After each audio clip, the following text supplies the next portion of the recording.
What's going on, everybody? I'm Brandon from Walker's Woodworks. Welcome back to the channel. Today I'm going to be showing you how to use wood fillers and talking about them a little bit. I'm going to show you my favorite you can buy from the store, as well as a DIY version that you can make yourself with wood glue and a piece of scrap wood. Let's get to it. I'm going to start off with the stuff you can buy at the store. This is Famo wood filler in alder color. This is alder wood I'm using. This stuff works really good, but it is kind of expensive. So in miter joints, it's pretty common to get gaps here and there.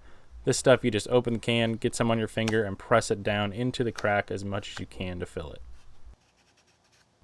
You gotta kind of work fast because it does dry quick. After about 10 to 15 minutes, you can go back and sand it all off.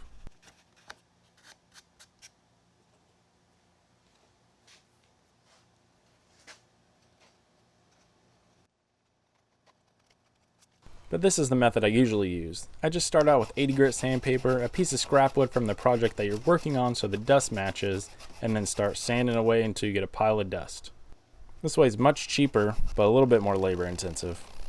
If you have a little bag on your orbital sander, you can also do it that way and then just take the bag off and use that dust.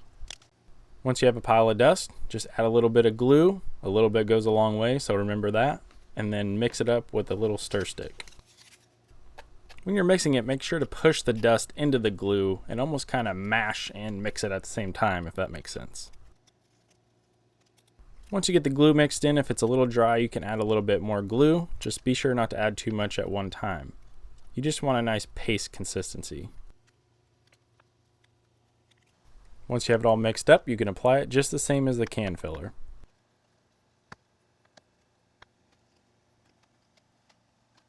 Another useful place for this is little knots.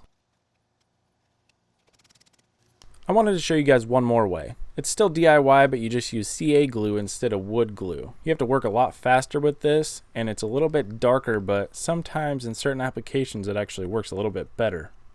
Also, you definitely don't want to mix and put this on with your finger. So I just push it into this little knot just to kind of test it out and see what it would look like. You can tell already that it's a little bit darker than the wood glue. Another place to use the wood glue and sawdust method would be on repair. As long as you have the piece to put back in, I feel like the sawdust and glue fills in all the gaps pretty well. I just mix it a little bit thinner so it can push out around the edges. I just put it in there, put the piece back in, and try to force it back in there as best I can.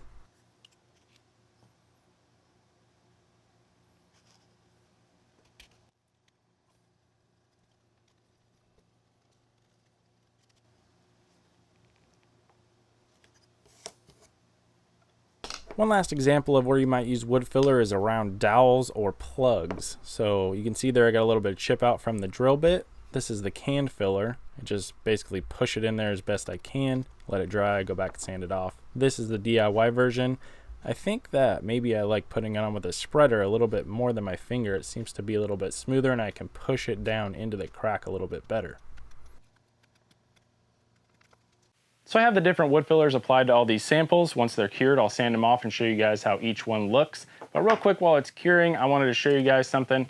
If you have a crack like this in your piece that goes all the way through, instead of using wood filler, I would highly suggest using like epoxy. Basically, you can just tape off one side, fill it in. You'd have to tape off the edge too. Fill it in. You can tint the epoxy to kind of match the wood, but that will actually give you a lot more structure for the crack and also look a little bit better. You can even kind of lean into it and bring focus to that piece and it'll end up being more of a unique look. I mean, honestly, you're probably just gonna cut that off and not use it, but if you end up with a crack like that, epoxy is a great way to go. I have a video on how to fill cracks and voids with epoxy. I will link that in the video description below so you guys can check that out and learn how to do that as well. Let's get to doing this. Once it was all cured, I went back and sanded everything down with 180 grit.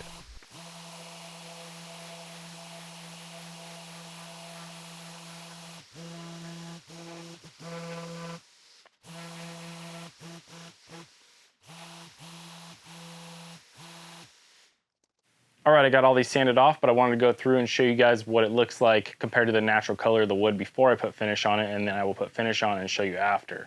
So this knot here is the one we did with the glue and sawdust.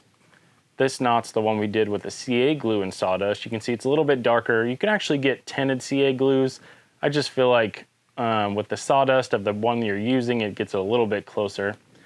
This, let's see. This one is the DIY version, the sawdust and glue. Could be filled a little bit more, but you get the idea. And then this one is the store-bought version. The back side here, store-bought version. You can do the same thing with the Craig plugs. If you have anything around it, you can fill them in with wood filler as well. Works pretty good.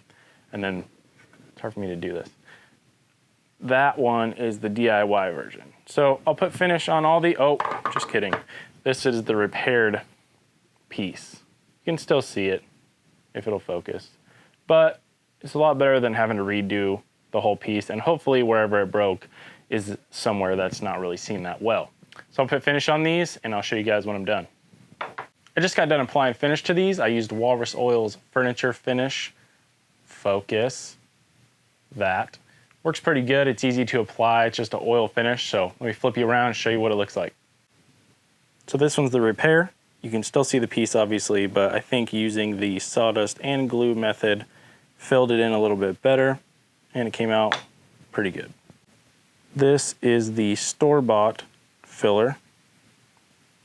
Works just fine. This is the DIY filler. Also works pretty good.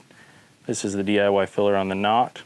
You can see a little bit of irregularities, but not too bad. That is the CA glue with sawdust filler. I think that one's my new favorite for knots.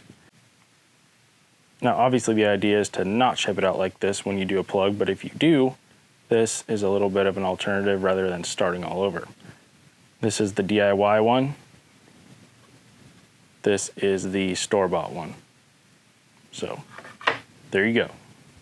I hope this helps you guys out in your projects and answers any questions you had about wood filler. If you have any more, leave me a comment below and I'd be happy to answer them. I will leave all this stuff in the description below for you guys as always, and I'll see you on the next one.